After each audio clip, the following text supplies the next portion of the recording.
합니다. 자신의 한계선을 넘어서서 수목 한계선이라는 말을 들어보신 적이 있습니까? 수목 한계선.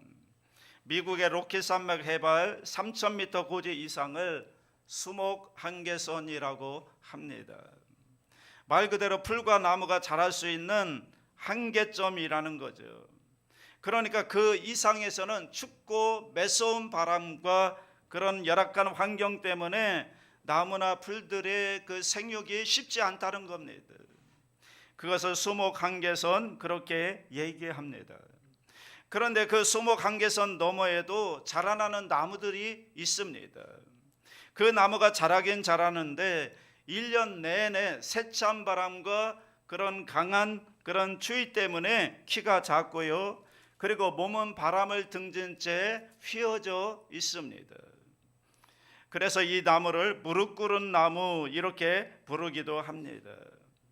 그런데 여러분, 놀라운 사실은요, 이 볼품없는 나무가 세계적인 명품 바이올린을 만드는 그런 재료가 된다는 겁니다. 한계를 넘어서서 칼날 같은 바람, 강력한 추위를 이겨낸 그런 나무이기 때문에 공명이 아주 잘 된다고 합니다. 최고의 바이올린의 재료가 된다는 겁니다. 한계를 뛰어넘었기에 이루어낸 일들입니다. 우리 인생을 가만히 보면요, 자신이 그어놓은 한계점, 그 한계선 안에서 살아가는 경우를 대개 봅니다. 나는 여기까지 할 수 있고 그 이후에는 나는 할 수 없어. 자신의 한계선을 그어놓고 그 한계선에 갇혀서 살아갑니다. 우리 신앙도 마찬가지인 것 같아요. 사랑을 실천하고 어떤 선행을 행하고 어떤 하나님의 뜻대로 살아가는 거룩한 삶을 살아가는 우리의 신앙도 보면 나름대로 한계선을 그어놓고 나는 여기까지만, 그리고 한계라는 지평선 그 안에서 갇혀서 살아갑니다. 그리고 안주해 버립니다. 나는 이 정도면 잘하는 거야. 스스로 기준을 정하고 그 한계선 안에서만 살려고 합니다. 자, 그러다 보니까요, 새로움에 대한 도전이 없습니다. 새로움에 대한 도전이 없으니까 자연히 우리 인생 가운데도 새로워지는 모습들, 어떤 새로움의 열매들이 없는 겁니다. 도전이 없습니다. 우리의 한계를 극복하는 도전이 없는 거죠. 여러분, 도전이라고 하는 것은 우리 한계를 극복하는 과정, 이것이 바로 도전이 아닙니까? 그래서 도전하는 모든 일에는 위험도 있고 눈물도 있고 땀도 있고 그리고 여러 가지 역경도 있지만, 그런데 그런 용기를 내어서 한 걸음 한 걸음 우리의 한계를 뛰어넘는 도전을 하게 되면은 그 어둡고 습한 절망의 땅에도 소망이 생겨나고요, 거기에서 새로운 일들이 일어나기 시작합니다. 도전하지 않으니까, 한계선을 넘어가려고 하지 않으니까 우리의 삶 가운데 새로움이 열매들이 없는 것입니다. 유명한 정채봉 시인의 처음의 마음으로 돌아가라는 책에 보면 이런 짧은 시가 있죠. 광야로 보낸 자식 콩나무가 되었고 온실로 보낸 자식 콩나물이 되었네. 여러분, 오늘 우리의 인생은 지금 어디에 있는지, 어느 길을 가고 있는지, 오늘 우리가 읽은 본문 말씀을 보면 끊임없이 새로움에 대한 도전을 향해 나아가는 한 사람의 이야기가 나오고 있습니다. 자, 오늘 본문이 열려지는 1절과 3절을 한번 보십시오. 다 같이 합니다. 우리가 그들을 작별하고 배를 타고 바로 고스로 가서 이튿날 로도에 이르러 거기서부터 바다라로 가서 베네게로 건너가는 배를 만나서 타고 가다가 구부로를 바라보고 이를 왼편에 두고 수리아로 항해하여 두로에서 상륙하니 거기에서 배의 짐을 풀려 함이러라. 자, 여기 보면 여러 지명들이 나오고 있죠. 첫 번째 나오는 지명이 고스라는 섬입니다. 이 고스 섬은요, 그 당시 사람들이 믿고 있었던 치료의 신, 병을 고치는 치료의 신이 있었고요, 거기에 부속된 오늘날로 따지면 의과대학이 있던 곳입니다. 우리가 흔히 의학의 원조라고 불리우는 히포크라테스의 고향이 바로 이 고스입니다. 그러니까 이 고스는 굉장히 유명한 섬입니다. 그리고 거기로부터 한 70마일 정도 떨어진 한 100km 떨어진 곳에 로도라는 섬이 있습니다. 이 로도에는 세계 7대 불가사의 중에 하나로 알려져 있는 높이 150피트, 거의 한 50cm 정도의 크기가 되는 태양신 콜로서스라고 불려지는 아폴로 석상이 있었던 곳입니다. 물론 그 당시에 사도 바울이 그곳을 지날 때는 그 콜로서스라고 하는 석상이 무너져 있었기는 하지만 그래도 그 당시에 유명한 곳이었거든요. 자, 여기에 나오는 모든 도시들을 보면요, 범상치가 않습니다. 아주 유명한 곳이고 우리가 굉장히 관심을 갖고 둘러볼 만한 그런 여행지입니다. 그런데 재밌는 사실은요, 사도 바울은 이러한 것들에 대해서 전혀 관심을 두지 않는다는 겁니다. 모두가 다 그리스 문화가 숨쉬고 있고 이제 막 로마의 문화가 움트기 시작하는 그런 시점인데 뭔가 관심이 갈 만도 한데 사도 바울은 이러한 도시에 대해서 전혀 관심을 두지 않는다는 거죠. 그 이유가 무엇일까요? 그의 목적지가 거기가 아니기 때문에 그렇습니다. 사도 바울의 목적지는 어디입니까? 지금 예루살렘을 향하여 가고 있는 겁니다. 그래서 지나가는 길이기 때문에 관심이 없습니다. 그의 목적지는 어디라고요? 오직 예루살렘을 향하여 지금 가고 있는 겁니다. 자, 여러분, 지금 사도 바울은 왜 이렇게 예루살렘을 향하여 가고 있을까요? 왜 그 유명한 곳들을 둘러보지도 않고 관심도 두지 않고 오직 예루살렘만 바라보고 거기를 향해서 가고 있을까? 이유는 크게 두 가지로 우리가 정리해 볼 수 있습니다. 첫 번째는 이제 겨우 우리가 몇 주 전에 살펴봤지만 사도행전 15장에 나오면 예루살렘 회의가 있지 않았습니까? 거기에서 이방인 신자들도 율법이 아니라 이제는 예수 그리스도의 은혜로 말미암아 구원받는다고 하는 그런 교리가 정해졌습니다. 채택이 되었습니다. 그럼에도 불구하고 여전히 유대인 신자들과 이방인 신자들과에는 보이지 않는 어떤 선이 있었던 거죠. 어떡하든 그래서 갈등이 있었습니다. 어떡하든 이 장벽을 완전히 없애야 되겠는데 그래서 예루살렘 교회와 이방인 교회가 하나됨을 이루어야 되겠는데 이것이 바로 사도 바울의 마음속에 갖고 있었던 그 숙제였습니다. 그런데 마침 그때 예루살렘에 흉년이 들었던 겁니다. 흉년이 드니까 사도 바울이 그때 그 이방인 교회 가운데 있었는데 야, 우리가 어떻게 가만히 있을 수가 있겠느냐? 모교회가 지금 흉년이 들어서 어렵다는데 우리가 좀 모금을 해서 헌금을 해서 예루살렘 교회를 도와주어야 하지 않겠느냐? 그래서 헌금을 모금합니다. 그리고 그 모금한 돈을 가지고 지금 예루살렘을 향하여 사도 바울이 가고 있는 거죠. 단순한 돈이 아닙니다. 하나님께서 그는 허락하신 이 하나님의 은혜가 헛되지 않게 하기 위해서 이방인 교회와 유대인들이 모여있는 예루살렘 교회가 하나됨을 이루는 일에 이 일을 위해서 사명을 가지고 가는 길입니다. 이것이 사도 바울의 마음속에 있었고요. 또 하나는 사도행전 19장 21절에 보면 사도 바울은 자신이 예루살렘을 간 후에 거기에서 체포되어서 거기에서 끝나는 것이 아니라 거기에서 체포되어서 이제 그 당시에 땅끝이라고 여겨지는 로마에 가서 내가 복음을 전해야 되겠다 기도하는 가운데 그런 계획을 갖게 된 겁니다. 그래서 그에게는 예루살렘이 너무나 중요했죠. 그리고 결국 그는 나중에 예루살렘에 체포되어서 나중에 로마까지 가게 됩니다. 그래서 지금 예루살렘을 향해 나아가고 있는 겁니다. 사실은 지금 사도 바울이 예루살렘에 안 가도 되거든요. 굳이 갈 필요가 없거든요. 그 길이 쉬운 길이 아니거든요. 지금까지 했던 것만으로 충분해요. 여러분, 지금까지 그 누구도 이방인 선교를 향해서 사도 바울만큼 이렇게 큰 역사를 이룬 사람이 없습니다.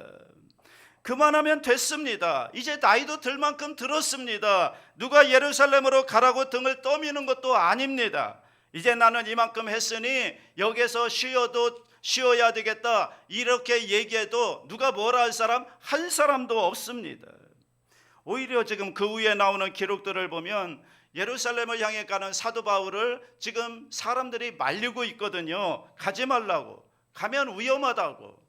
그럼에도 불구하고 사도 바울은 위험을 무릅쓰고 자기가 예루살렘에 가면 큰 환난을 당할 것을 알면서도 위험을 무릅쓰고 여러분 예루살렘을 향해 갈 수밖에 없는 사도 바울의 그 마음이 그로 하여금 예루살렘으로 가게 하는 겁니다. 그리고 그 길에 함께하는 사람들의 이야기가 계속해서 나옵니다. 자, 4절을 한번 볼까요? 4절 다 같이 합니다. 제자들을 찾아 거기서 이래를 머물더니 그 제자들이 성령의 감동으로 바울더러 예루살렘에 들어가지 말라 하더라. 자, 예루살렘으로 가는 여정 가운데 두루라는 곳에 머물렀는데 거기에서 제자들이 사도 바울의 예루살렘행을 막습니다. 가면 위험합니다. 제자들은요, 예수님을 믿는 신자들입니다. 그리고 그들이 예루살렘으로 가지 마세요 막는 겁니다. 그런데 놀라운 것은 그 막는 주체가 누구인가 하면 성령의 감동이다 이렇게 말합니다. 그런데 이런 사람들만 있는 것이 아닙니다. 8절도 보십시오. 8절을 다 같이 합니다. 이튿날 떠나 가이사랴에 이르러 7 집사 중 하나인 전도자 빌립의 집에 들어가서 머무리. 자, 빌립이라는 사람이 나오는데 이 빌립이라는 사람은 초대교회 7 집사 가운데 한 명이죠. 여러분 기억하시죠? 예루살렘 교회가 어려워졌을 때, 큰 환난과 핍박이 왔을 때, 여러분 어려움이 있을 때, 분란이 있을 때 7 집사를 세워서 교회가 안정되었습니다. 그때 7 집사를 세웠는데 그 중에 한 사람이 빌립이었고 그리고 또 한 사람이 스데반 집사였죠. 자, 여러분 스데반이 순교하지요. 순교하면서 예루살렘 교회 이제 거센 핍박과 환란이 닥치면서 교회 모든 성도들이 흩어지게 됩니다. 그때 빌립도 같이 흩어집니다.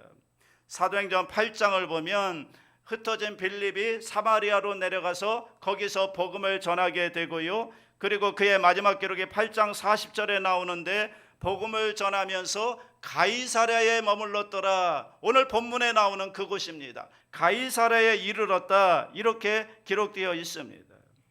그리고 그 후에 빌립이 20년의 세월이 흐른 다음에 거기에서 이 빌립이 바울을 만나게 되는 겁니다. 여러분 빌립과 바울의 만남 기가 막힌 만남이지 않습니까? 여러분 이 두 사람의 관계를 보세요. 여러분 빌립이 예루살렘을 떠나게 된 이유가 뭐였죠? 스데반 집사가 죽게 되었고 큰 핍박이 왔기 때문이죠. 그런데 여러분 그 핍박의 중심에 누가 있었는가 하면 지금은 바울이라고 하는 사울이 중심에 있었거든요. 스데반 집사가 순교할 돌에 맞아 순교할 때 그때 가장 앞장섰던 사람이 사도 바울이었거든요. 그러니까 핍박의 원흉입니다. 그러니까 아무리 빌립이라 하더라도 자신의 친구를 죽였던 원수예요. 그 원수가 누군가 하면 바울이라고요. 그 일 때문에 자기는 고향을 떠나야 되었고 예루살렘을 떠나서 여러분 사마리아로 가이사로 다니면서 방황할 수밖에 없었죠. 그런데 지금 두 사람이 만나서 얼싸안고 있는 겁니다. 어떻게 이게 가능했을까? 원수였는데, 자기 친구를 죽인 원수였는데, 자기를 핍박했던 원수였는데 어떻게 두 사람이 만나서 얼싸안고 한 집에 기거할 수가 있었을까? 왜 성경은 이것을 여기서 빌립의 행적을 기록하고 있을까? 우리는 그 이유를 다음 절에서 볼 수가 있습니다. 그 다음 절 보세요. 9절입니다. 시작. 처녀로 예언하는 자라. 자, 빌립에게 시집 안 간 딸 넷이 있었다. 제가 전에 교구에서 어느 구역 모임에서 이 본문을 가지고 설교한 적이 있는데 처녀로 예언하는 자 딸이 넷이나 있었다고 했더니 어느 집사님이 한숨을 크게 쉬시더라고요. 그러면서 목사님 우리 집에도 있습니다. 자, 여기서 우리가 주목해야 될 것은 이 딸들이 뭐 하는 사람이라고요? 예언하는 자들이다. 그런데 흥미로운 거는요, 그 다음에 10절을 보시면 예언자라고 소개해놓고 정작 이 딸들이 예언하지 않아요. 누가 와서 예언하는가 하면 아가브라는 사람이 와서 예언을 합니다. 좀 이상하죠. 넷이나 있는데 뭘 또 불러요? 그냥 그 딸들이 하면 되지. 그런데 왜 이것들을 성경은 자세히 기록하고 있을까? 빌립의 딸들이 과거에는 예언을 했는데 지금은 무슨 예언빨이 떨어져서 예언을 못하는 건가요? 아니잖아요. 여기 보면은 현재 예언하다가 현재 진의 분사형으로 사용됩니다. 이것은 뭔가 하면 지금도 예언하고 있다는 거예요. 지금도 예언자라는 거예요. 그러면 예언도 하지 않으면서 뭐하러 구태여 예언하는 사람들이라고 소개하고 있을까요? 여러분, 이것은요 사도행전 13장 1절을 보시면 안디옥 교회의 기사가 나오는데 안디옥 교회 선지자들과 교사들이 있었다 이렇게 얘기합니다. 그러니까 빌립의 딸들은요 여기에 나오는 선지자와 같은 사람들이에요. 그 당시는 성경이 기록되기 전이에요. 그러니까 성전에서 설교할 수가 없어요. 왜냐하면 성경이 없는데 뭘 가지고 설교를 합니까? 이 시대에는 교회 지도자들의 역할을 하는 사람들이 성령께서 주시는 영감을 가지고 그들에게 그냥 전했습니다. 교회를 향한 하나님의 뜻을 그들이 먼저 알아서 전하는 선지자, 그러니까 구약 시대에 나오는 선지자와 같은 역할을 했던 사람, 이 딸들이 바로 그 선지자와 같은 사람들이죠. 오늘날로 보면 설교조와 같은 역할을 하고 있던 겁니다. 여러분 보세요. 빌립은 지금 핍박을 받아서 예루살렘을 떠났습니다. 떠났는데 흩어져 살아야 됐습니다. 그런데 중요한 사실은 빌립은요 자기가 어디에 있든지 예루살렘에 있든지 사마리아에 있든지 가이사랴에 있든지 빌립은 자기의 갈 길을 지금 가고 있었고 지금도 가고 그 길을 가고 있다는 겁니다. 지난 20년 동안 빌립이 뭘 했다고요? 가이사랴에 교회를 세우고요 그 교회를 섬겼던 겁니다. 하나님이 주시는 영감의 말씀을 선포했던 겁니다. 그리고 자신이 나이가 들어 늙게 되니까 자신의 세대를 넘어서 이제는 자신의 딸들이 그 일을 감당하도록 자기의 딸들이 지금 그 선지자와 같은 역할을 하고 있다는 거죠. 그 사명이 이어지고 있는 겁니다.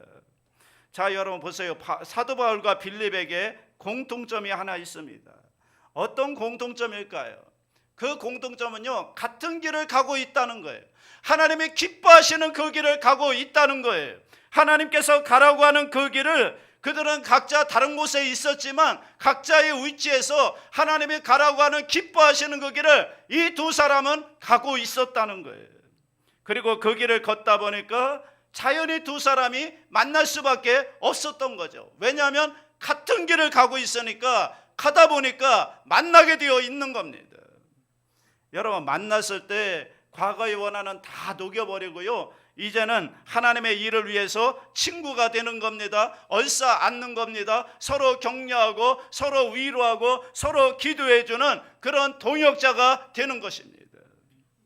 여러분 다른 모든 사람들은요 사도 바울에게 가면 안 된다고, 예루살렘에 가면 위험하다고, 죽을지도 모른다고 다 말리고 있는데, 그런데 어쩌면 빌립은 그의 어깨를 잡으면서 이렇게 이야기하지 않았을까요?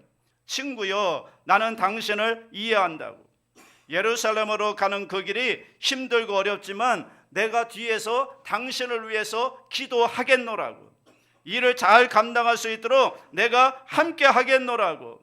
여러분 그렇게 얘기하지 않았을까요? 동역자인 겁니다. 동역자인 거예요. 저는 믿는 사람들의 모습이 바로 이와 같아야 되지 않을까 생각합니다. 우리의 모습을 보면 뭐 이런 모습 저런 모양, 뭐 삶의 환경도 다르고 사는 것도 다르고 다 다를 수가 있습니다. 그런데 여러분 우리가 하나 될 수 있는 이유가 무엇인지 아십니까? 저와 여러분이 하나 될 수밖에 없는 이유는 우리는 같은 길을 갖고 있는 사람들이기 때문에 하나 될 수밖에 없는 겁니다.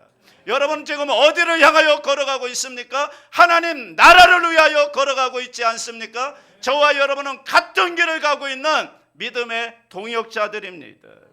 여러분 우리는 보통 사람들이 아닙니다. 보통 인연이 아닙니다. 이 땅에 살다가 끝나는 것이 아니라 영원한 하나님 나라에서 다시 만나서 영원히 함께 살아야 되는, 여러분 보기 싫어도 함께 살 수밖에 없는, 영원한 하나님 나라를 향해 가고 있는 여러분, 우리는 동역자들입니다. 오늘 하나님께서 우리를 그 길을 향해 가는 동역자들로 이 동대문 성전에서 만나게 하신 줄로 믿습니다. 아니 여러분, 사실은 지금도 그래요.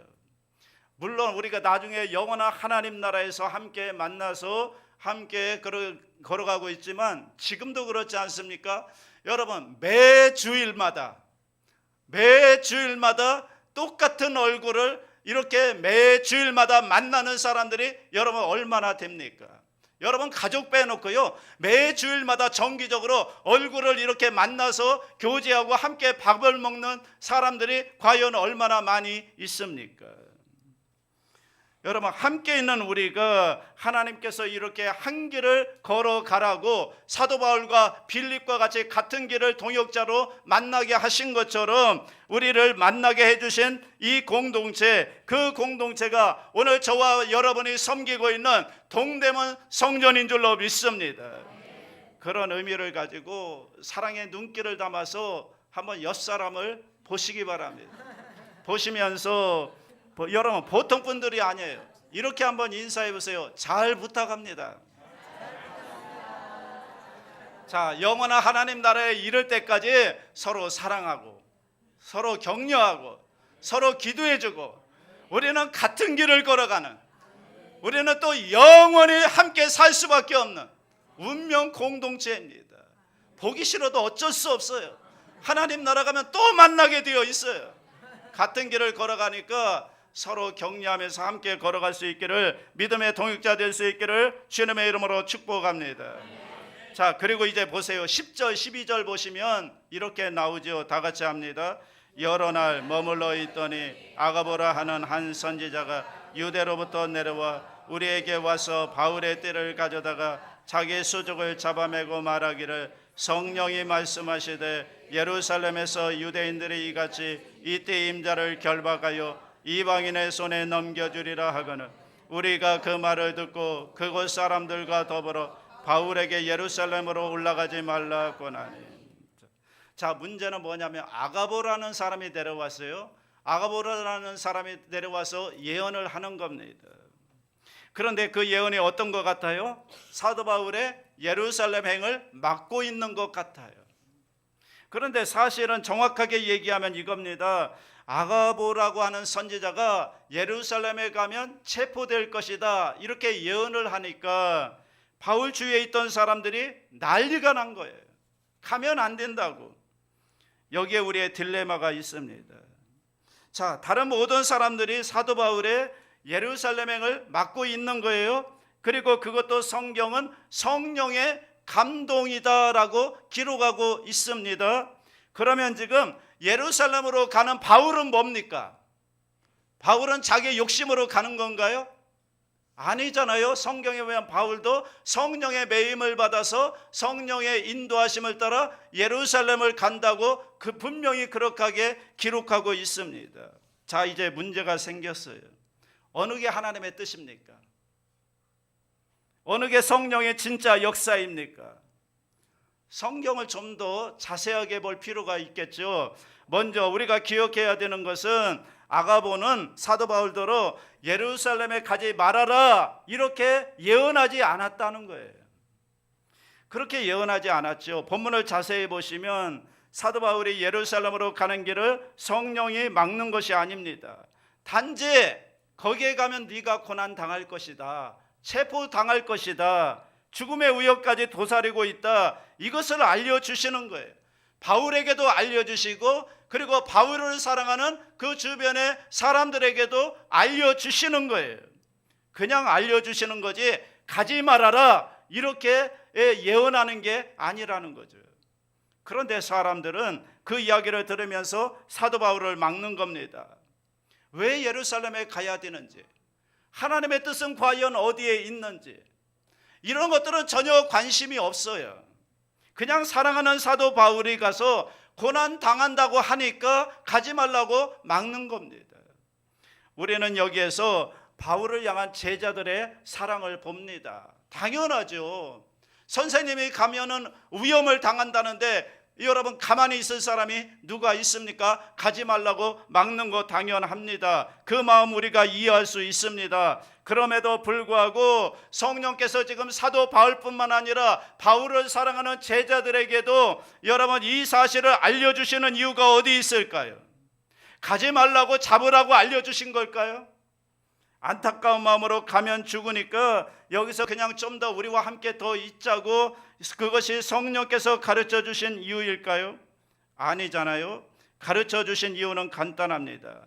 그 길이 보통 길이 아니다.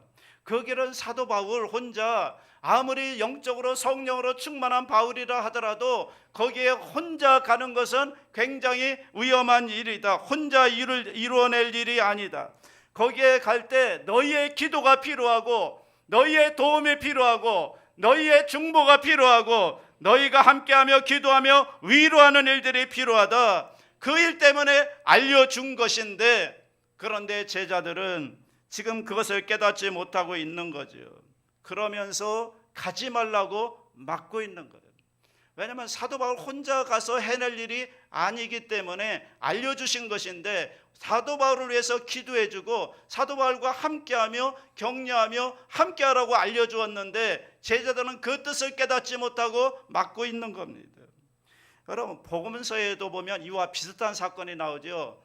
예수님께서 제자들에게 이제 내가 십자가에 못 박혀 죽을 때가 왔다 이렇게 말하니까 제자들, 사도 베드로가 그때 뭐라고 했죠? 주님, 절대로 그런 일이 있을 수 없습니다.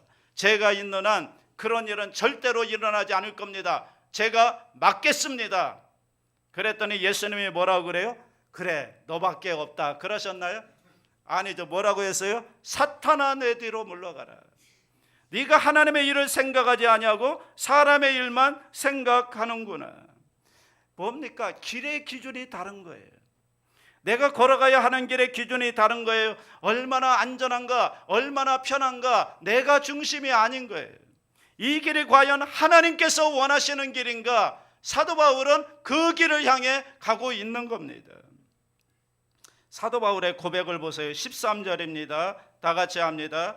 바울이 대답하되 여러분이 어찌하여 울어 내 마음을 상하게 하느냐?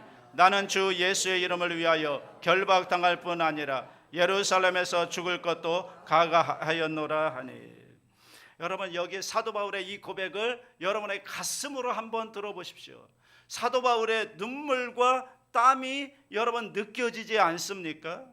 여러분 사실 사도 바울인들 두렵지 않겠습니까? 사람인데 몹시 두려웠을 겁니다. 가면 죽을지도 모르는데 몇 번이나 가지 말까? 가지 말까? 그냥 여기 있을까? 왜 사도 바울인들 이런 생각을 안 했겠습니까? 그때마다 사도 바울은 기도했을 거예요. 하나님 앞에 기도했을 거예요.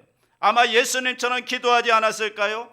하나님, 가능하면 나에게서 이 잔을 옮겨 주시옵소서. 제가 예루살렘에 가지 않으면 안 되겠습니까? 아마 땀이 핏방울이 되도록 겟세마네 동산의 예수님처럼 아마 그도 기도했을 겁니다. 눈물이 범벅이 되도록 기도했을 겁니다. 그런데 사도 바울의 기도의 결론이 뭡니까? 아버지여 내 뜻대로 하지 마옵시고 아버지의 뜻대로 하옵소서. 그래서 그 길을 가는 겁니다. 독일의 신학자인 본히퍼가 이렇게 얘기했습니다. 이 시대가 어두워져 가는 이유는 그리스도인들이 대가 치르기를 거절하고 싸구려 은혜에 도취되어 있기 때문이다. 여러분 우리가 예수 믿고 하나님의 자녀가 된 것은 우리가 한 일 아무것도 없어요. 우리가 구원받기 위해서 우리가 한 일 아무것도 없습니다. 그 대가는 온전히 예수 그리스도의 십자가의 은혜입니다. 예수님께서 이 땅에 오셔서 십자가에 죽어 주셨고 우리가 그 예수 그리스도를 믿고 우리 마음 가운데 구주로 영접하는 순간 우리가 하나님의 자녀가 되고 거듭난 하나님의 백성이 됩니다. 누구든지 이 구원의 은혜를 예수를 구주로 고백하고 그 예수님을 구세주로 영접하기만 하면 다 구원의 은혜를 누리게 됩니다. 우리가 이 은혜로 말미암아 하나님의 자녀가 되었습니다. 자, 그러면 하나님의 자녀가 되었으면 그 다음에 우리가 해야 될 일은 뭘까요? 하나님의 자녀가 되었으면 그 다음에 우리는 우리를 구원하신 주님의 은혜를 묵상하면서 그 주님의 은혜에 합당한 삶을 살아야 되고, 그리고 주님이 걸어가신 그 십자가의 길을 우리도 걸어가야 되고, 그리고 하나님의 자녀다운 삶을 살기 위해서 말씀대로 살아가는 노력들이 우리의 삶 가운데 보여져야 되는 것입니다. 이 과정 속에서 치러야 될 대가가 분명히 우리에게 있는데, 오늘 이 시대 그리스도인들이 그 대가 치르기를 여러분 기피하고 있다는 겁니다. 하나님 말씀대로 살기 위한 땀과 눈물이 우리 가운데 있어야 되는데 그런 땀과 눈물이 없다는 거죠. 그래서 이 세상이 어두워지고 있는 것이 아닌가. 여러분, 이 길이 쉽지 않습니다. 소풍 가는 기분으로 따라가는 길이 아닙니다. 때로는 우리의 한계를 넘어서야 할 때가 있습니다. 우리의 한계를 넘어설 때 그때 나타나는 것은 땀과 눈물이 나타나게 되어 있습니다. 그래서 믿음이라는 것은요, 눈물과 땀으로 쓰여지는 이야기일 수밖에 없습니다. 믿음에서 눈물과 땀을 빼면 여러분 남는 게 뭐가 있을까요? 여러분, 우리나라 말 중에 불안당이라는 말이 있죠. 불안당, 한자로 이렇습니다. 안을 불자에 땀 흘릴 한자에 물이 당자입니다. 이것을 풀어보면 땀 흘리지 않고 살아가는 사람들입니다. 이게 불안당이에요. 이게 좋은 의미가 아니죠. 불안당. 혹시 우리가 불안당 신자는 아닌가? 신앙생활은 하는데 신앙생활 가운데 땀과 눈물이 없어요. 신앙 성숙을 위한 땀과 눈물이 없어요.